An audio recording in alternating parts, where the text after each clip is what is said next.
Well, some New York City parents are up in arms this Tuesday after they learned that officials plan to house illegal migrants in 6 school gymnasiums. Now, parents now threatening to take their kids temporarily out of school over the issue. It is time for The Other View, and joining us now to discuss, Project 21 member Whitley Yates and Newsmax contributor Deneen Borelli. Whitley, I'm going to start with you. If we have illegal migrants in gyms, in school gyms, that means no gym class for the kids. American kids are suffering and getting rights and activities taken away from them in favor of illegals. How does this even happen?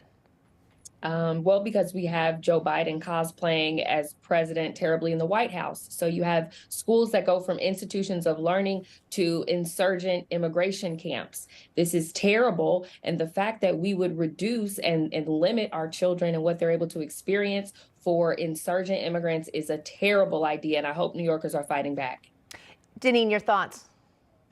NIMBY, right? Not in my backyard. Look, I wonder how many of these parents voted for Joe Biden and Eric Adams. And now they're waking up because, oh, this is a bad idea. Now they know what it means to be a sanctuary city and a sanctuary state.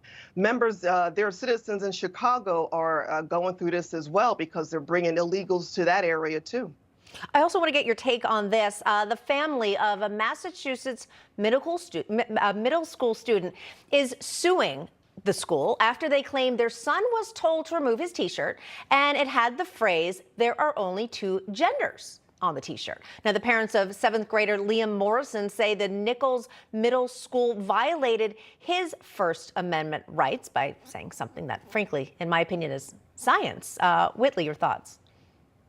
You know, I think that this is absolutely absurd and ridiculous. This is progressivism, liberalism, and the Democrats' agenda, where they want to tell our children that there are more than just 2 genders and confuse them. So I hope that they sue the school and get all that they can, because this is ridiculous. Deneen, can you imagine them asking another 7th grader who was wearing something, there you are, can be any gender you want to be, or something to that effect?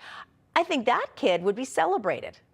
Yeah, you're absolutely right. Everything is upside down and twisted. And look, this kid is being penalized for speaking the truth. And I'm glad his parents are behind him with the lawsuit. Also, in terms of First Amendment rights specifically, you're also in I just think in a science class, when I would have been in a science class, there are simply 2 genders. So it's interesting how the concept, the science of biology, somehow has now changed. Whitley, final thoughts. You know, I don't think that it has changed. The truth will never change, but I think people want to push us into chaos. And that is what we're seeing each and every day. Yeah, that's a great point. It's like, here's what you should believe now, as opposed to here's what is fact, here is what is reality. Whitley Yates, Deneen Borelli, always great having you. Thank you.